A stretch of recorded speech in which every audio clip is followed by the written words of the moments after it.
बोलिए महापुरुष अच्युतानंद जी की जय। शुद्धि जानी ज्ञानी गुणी मंडली आज अध्याय आलोचना को आपण मानक स्वागत जनाऊँ। आज मालिका वचन आलोचना आलोचना करने जाऊे तेणु पंचसखा मैंने मालिकार भुवनेश्वर विषय कौन भविष्यवाणी कर विषय आम आलोचना करुचे। मालिकार नाम है चुंबक मालिका प्रथम अध्याय लिखिले महापुरुष शिशु अनंत कौन कहले बोले खंडगिरी स्थान एकाम्र कानन सुवर्ण चित गिरी रे सुवर्ण चित गिरी रे सुजने सुवर्ण चित गिरी रे स्थाने प्रभु विजय करिथिबे भक्त जन संगत रे सुण सुजने गुणी बेल काल आसी लाड़ी हे सुण सुजने गुणी। महापुरुष कहले कहले बाबू रे ये भुवनेश्वर होउची कौन ना तार आगुरु ना थिला एकाम्र कानन। अच्युतानंद महापुरुष मालिकार लिखिले एकाम्र कानन खंडगिरी स्थान एकाम्र कानन सुवर्ण चितगिरी जो सुवर्णर गिरी पहाड़ अच्छी खंडगिरी सोनार आकु पहाड़ कह अनेक सुवर्ण एटा रही गुप्त साधु सन्त माने गुप्त रही एपर्यंत भितर 500 वर्ष 1000 वर्ष धरी तपस्या करुचनी बाहरी ना पद्म क्षेत्र है कोणार्क शंख क्षेत्र पुरी गोदा क्षेत्र जाजपुर भुवनेश्वर हूँ चक्र क्षेत्र बुझे तेणु ये सुधी जाने या कहती एकाम्र कानन एकाम्र आम्र कहले आंब गोटे आंब गछ चारिआडे शाखा प्रशाखा मेलई बोली आगो एकाम्र कानन कहती भुवनेश्वर को शिशु अनंत मालिकार लिखिले चुंबक मालिका प्रथम अध्याय से स्थाने प्रभु विजय करिथिबे भक्त जन संगत रे आओ श्री अनंत वासो देव विप्रलिंग भेट जही जिया गरे भेट जही जिया गरे सुजने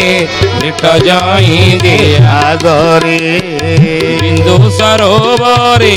स्नान विधि सारी सिद्ध केदार मध्य रे सोना सुजने गुणी बेल काल आसी लाड़ी हे सुण सुजने गुणी। यदि भुवनेश्वर आपण किए आसुचंदी महापुरुष कहले ए बिंदु सरोवर टिके स्नान करंतु पवित्र तीर्थ आउ श्री अनंत वासुदेव ज्ञानी गुणी मंडली ये भुवनेश्वर जाको स्मार्ट सिटी बोली आमे कहूचे एकाम्र कानन एथि यार इष्ट देव कि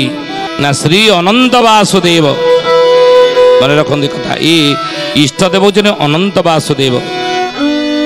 विप्रलिंग भेट एटारे लिंग रही लिंगराज नहीं जिमती राधाकृष्णंगर रासस्थल होउची वृंदावन से भली शिव पार्वती रासस्थल कि नाई एकाम्र कानन भुवनेश्वर भगवान शिव एवं शंकर ब्रह्मवैवर्त पुराण लेखा अछि भगवान शिव एवं पार्वती शशागरा मही बुलुथिले केउटी आमे टिके रास करिबा विश्राम करिबा परस्पर भितर कथा टिके हवा से भली निर्जन स्थान सारा संसार कोठी पाइले नाही एठी तांको निर्जन स्थान बोली लागिला ता होची एकाम्र कानन भुवनेश्वर नहीं ये शिव पार्वती रासभूमि बोली कहा जाए भुवनेश्वर अच्युतानंद महापुरुष से मालिकार लिखिले बोले एकाम्र कानने सदा शिव रहिथिबे सदा शिव रहिथिबे जगतर भल मंद नयने देखिबे बाबू नयने देखिबे एकाम्र कानने सदा शिव रही थे यू जगतर भल मंद से पूरा लिंगराज सबु संसार रे जेते लिंग अछंती बुझिले ये सबु लिंग उपरे ये हेउचने लिंगराज सबुठार बड़ राजा बुझिले एइदी सदाशिव रहिथिबे सारा जगतर भल मंद बुझिबे। हे ज्ञानी गुणी मंडली शुद्धि जानी महापुरुष कहले एकाम्र कानने शिव पार्वती विहार शिव पार्वती विहार कि कहिबी से स्थानर महिमा हे वीर बाबू महिमा हे वीर एकाम्र कानने शिव पार्वती विहार कहूलु परा शिव पार्वती विहार एठी करुछन्ति तांगर रास भूमि होउची भुवनेश्वर भगवान शिव एवं पार्वतींगर आओ कि कहबी से स्थानर महिमा हे वीर से स्थानर महिमा अच्युत कहउछनी रामचंद्र मु कोन बात ते कहबी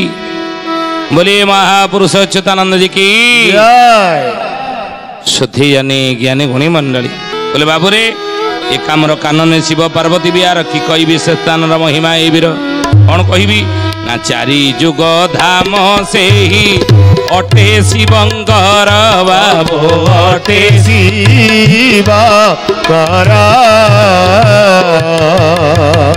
धर्म अर्थ काम मोक्ष पूर्ण बराबर बाबू पूर्ण बराबर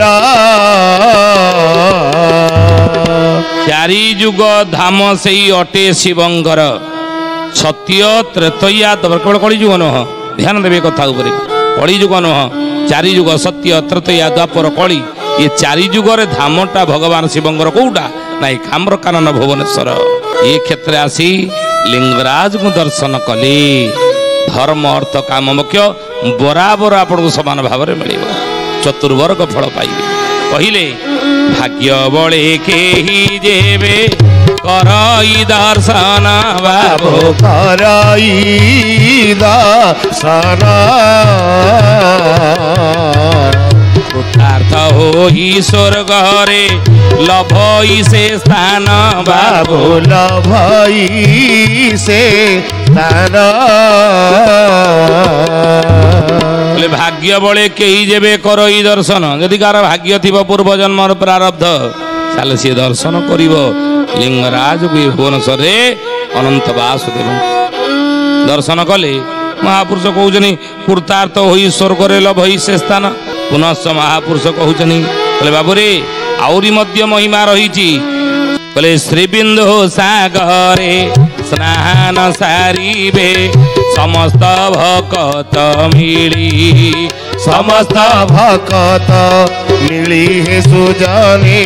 समस्त भक्त मिली जय भक्ति कला प्रकाश होइबे छाड़िब कलीर मणि सोण सुजने गुणी बेल काल आसी लाणी हे सोण सुजने गुणी भविष्य तार कौन ना यही स्त्री लिंगराज स्थल बा एकाम्र कानन भुवनेश्वर रही बिंदु सरोवर नहीं बिंदु सागर आप जानी श्राद्ध तर्पण से करा जाए आम जाकि करती नहीं तेणु अच्युतानंद महापुरुष मालिकार लिखिते जहा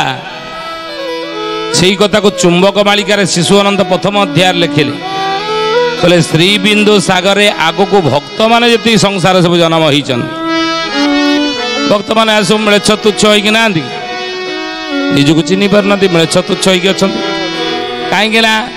भक्त माने कला प्राप्त करना मन देखिए शुणते कथा भक्त माने भक्ति कला केबे प्राप्त करिवे ना जेतबळे बिंदु सरोवर गाधेइबे भुवनेश्वर बिंदु सरोवर आसी भक्त जदि थरे गाधेई पड़ती ना तांगर भक्ति कला तांग भितर प्रकाशित हेबो से निजको चिन्हि पारिबे जानि पारिबे बोली आमे कहूँ त्रिबिंदु सागरे स्नान सारिबे समस्त भक्त मिली सबु भक्त माने समय क्रमे गाधेइबे कौन हम निज भक्ति कला प्रकाश पाइब छाड़ब कलीर मणि बोले कलिर मणि भितर छाड़ीब कलिर कलमस भितर जो आवरण रही